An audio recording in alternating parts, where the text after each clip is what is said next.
Well, good morning, church. That is nice. I know what you're thinking. Oh, great. Another guy coming up here to guilt us into giving more money, or giving any money whatsoever. Well, Wilshire, I've got news for you. I grew up very comfortable with Catholic guilt. I could do this all day. Kidding. What I actually have the privilege to talk to you about this morning is quite the opposite. But before I get into my family's recent history and my personal stewardship journey to this point, I wanted to thank you for your support of this church and its people. Not only have you poured into this congregation with your financial resources and your volunteer efforts, but you continually show up for people in more subtle ways as well. I think of people like Ed Francis, dignified as he is, who just last Sunday was sitting on the floor in the middle of James Gallery, just playing games with my 4-year-old and nearly 2-year-old, just passing the time while we wait on Big Brother to finish choir.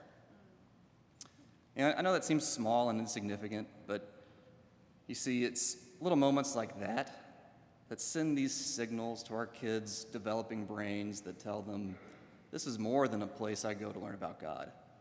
This place is a home.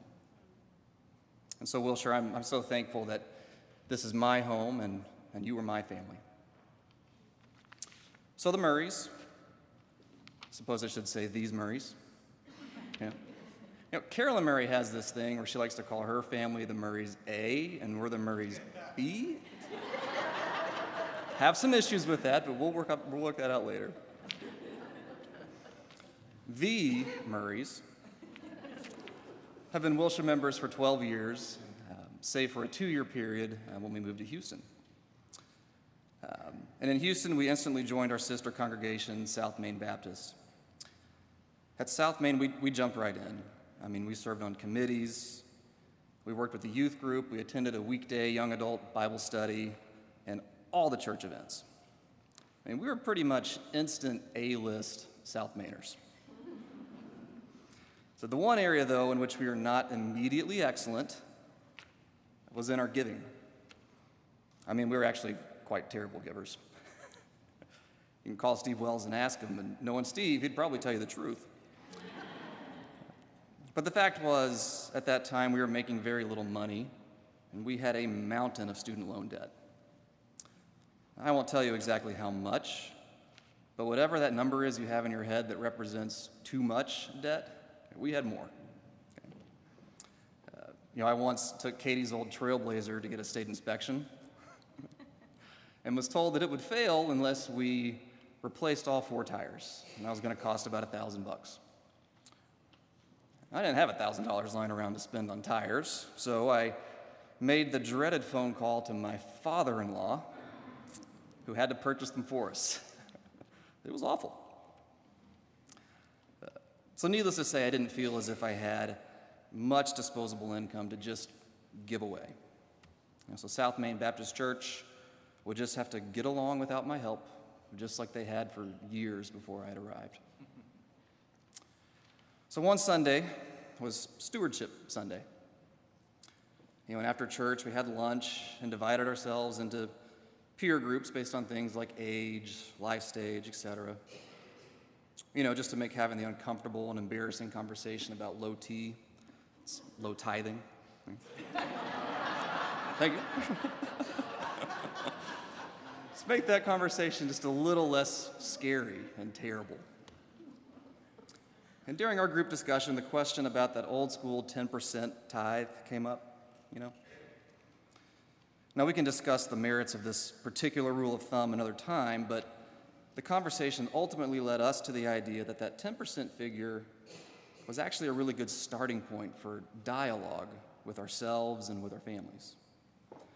The thought was that if you couldn't give or weren't giving 10% of our income, then we were to simply ask ourselves, why not? Knowing full well that there may be a long list of legitimate answers to that question, and perhaps we could find a way to give just something. In other words, this was not an all-or-nothing game. Now, this was music to my innocent little 20-something years, because as I've mentioned, we had no money, enormous debt, and I couldn't afford to keep my old car street legal. And as a resident of one of the most regressive taxing states in the Union, it was not lost on me that an equal rate is not the same thing as equal weight, after all. So Katie and I decided to give it a shot. We scoured our budget, looking for a way to find some way to give something. And we ultimately landed on a monthly number that was no more than what it would cost for a date night, and not a nice one. But for us, it was meaningful, and it was a sacrifice, which was the point. And after several months, I began to realize that, for one, I didn't miss the money all that much, but more importantly, I developed a genuine sense of relief. Relief that came from escaping the bonds that paralyzed me with fear of letting go of the smallest amount, bonds that I had created myself. People that suffer from addiction will often tell you that they are well aware of their ability to end their suffering with their own choices, but they just can't. I dare say that money can have that very same paralyzing effect. The good news, though, is that the inverse is true as well. And letting go can have an amazing power to set us free to live as full participants in this world, the people we were called to be. Another feeling I had was pure gratitude, right? By doing this work, I discovered that I actually did have mostly everything I needed, and because of that, could actually give something, however small, towards the work of helping those in our world that don't. And if you haven't yet given to this church, I encourage you to go through a similar exercise, with the goal of identifying a number that you can give. No amount is insignificant, not for this church, nor towards your own fulfillment. And maybe if you have given in the past, consider a redo of this little exercise to perhaps become a regular giver. I promise you it's worth it. Going through this little exercise was so important to me because I knew that I wanted to establish a giving mindset, to truly model it someday for my future children. We've thankfully committed to the practice with increasing focus, regularity, and yes, amount.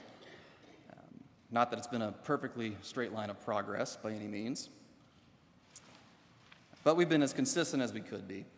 And I'm thankful that we did because, of course, now our kids aren't mere futuristic constructs of our imagination. They're here, and they're watching.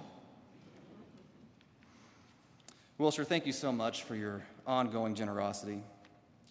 I pray that we continue to seek ways to sacrifice for one another so that we can keep building and enriching this community of faith shaped by the Spirit of Jesus Christ.